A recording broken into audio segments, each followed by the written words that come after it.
বর্তমানে দেশ কোন অবস্থায় দাঁড়িয়ে এর একটি মাত্র উদাহরণ দিলেই দেশের প্রকৃত অবস্থা আরো স্পষ্ট হয়ে উঠবে।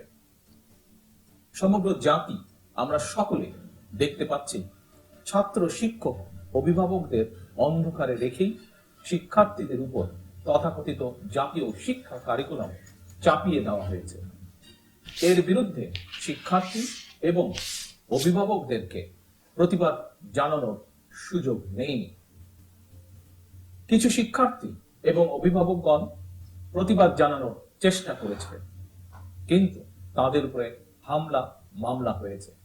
অনেক অভিভাবককে গ্রেফতার করে কারাগারে পাঠানো হয়েছে।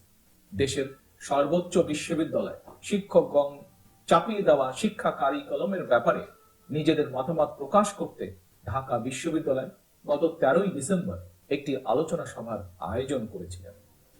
উদ্বেগের বিষয় হচ্ছে ঢাকা বিশ্ববিদ্যালয় কর্তৃপক্ষ বিশ্ববিদ্যালয় শিক্ষকদেরকে জাতীয় কারিকুলাম নিয়ে আলোচনা করতে দেয়নি। শিক্ষা কারিকুলাম নিয়ে শিক্ষার্থীদের আলোচনা, শিক্ষাবিদদের আলোচনা ফ্যাসিস্ট হাসিনার এত ভয় কেন? সন্দেহটা এখানেই।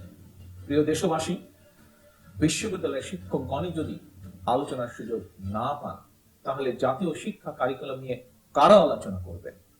কম টাকায় চা সিঙ্গারা যোগান দেওয়াই কি দেশের সর্বোচ্চ বিশ্ববিদ্যালয়ের কাজ?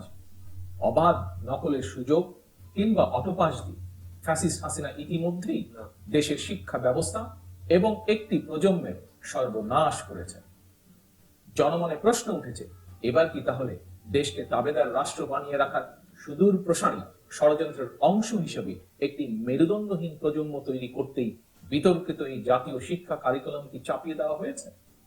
প্রিয় দেশবাসী, ফ্যাসিবাদের কবলে পড়ে ঢাকা বিশ্ববিদ্যালয়ের মতোই এভাবে দেশের প্রতিটি সাহিত্য শাসিত, বিধিবদ্ধ এবং সাংবিধানিক প্রতিষ্ঠান নিজেদের স্বাধীনতা, স্বকীয়তা বিসর্জন দিতে বাধ্য হয়েছে। দেশের বিচার বিভাগেও ফ্যাসিবাদ ভর করেছে। গণতান্ত্রিকামী জনগণকে কারাগারে পাঠাতে ফ্যাসিবাদদের দোষর বিচারকরা এখন রাতের বেলায় পর্যন্ত আদালত বসিয়ে কারাদণ্ড দিচ্ছে।